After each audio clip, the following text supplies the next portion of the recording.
Hi, I'm here today to talk about the genetic component to eating disorders. There is a genetic component. It's not strong, but it is there. For instance, mothers of people with eating disorders have been found to be more restrictive in their diets and to diet more often. My father was a binge eater. Now, being overweight, being obese is not considered an eating disorder, but binge eating is. And he, at one point for about a week, drank just coffee to try to lose weight. So he didn't have anorexia nervosa, but he had anorectic behavior for just about a week. So that was disordered eating.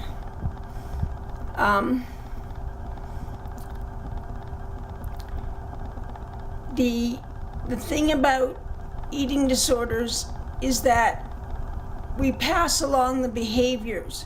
So it's not just genetic, it's also what we see. We pass along the behaviors to our children, and we have the genetic factor that comes out. And so both of them together make up an eating disorder.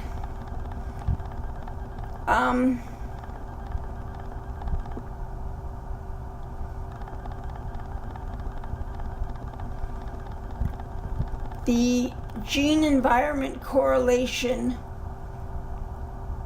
has been described as occurring when exposure to positive or negative environmental influences is not randomly distributed with respect to genetic influences.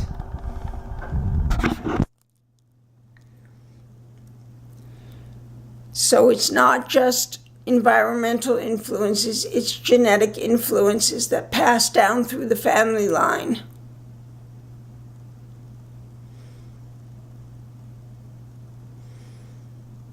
And we have a vulnerability or response environmental risk factors, or response to environmental risk factors, that's increased because of this genetic encoding in our DNA that makes us more likely to develop an eating disorder. This has been found in twin studies and also in studies of family members and in control studies where they have a control group without anorexia or bulimia and a study group with anorexia and bulimia.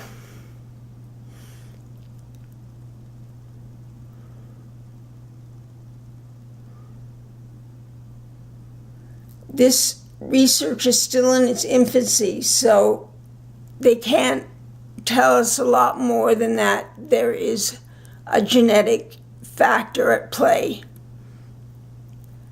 And it is a risk factor. It's like turning on a light.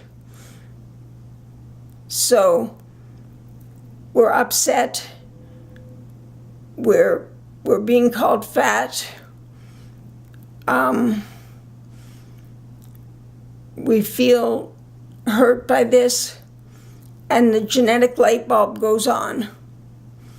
And then we binge and purge, or we starve ourselves.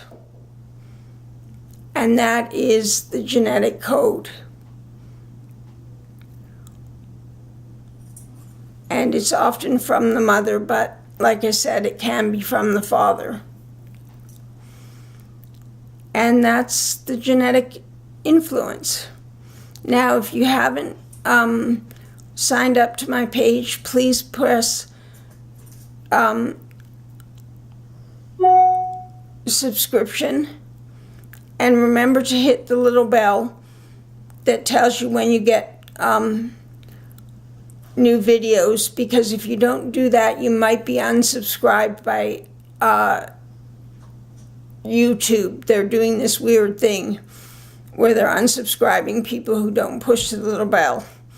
So do that. And then I love y'all.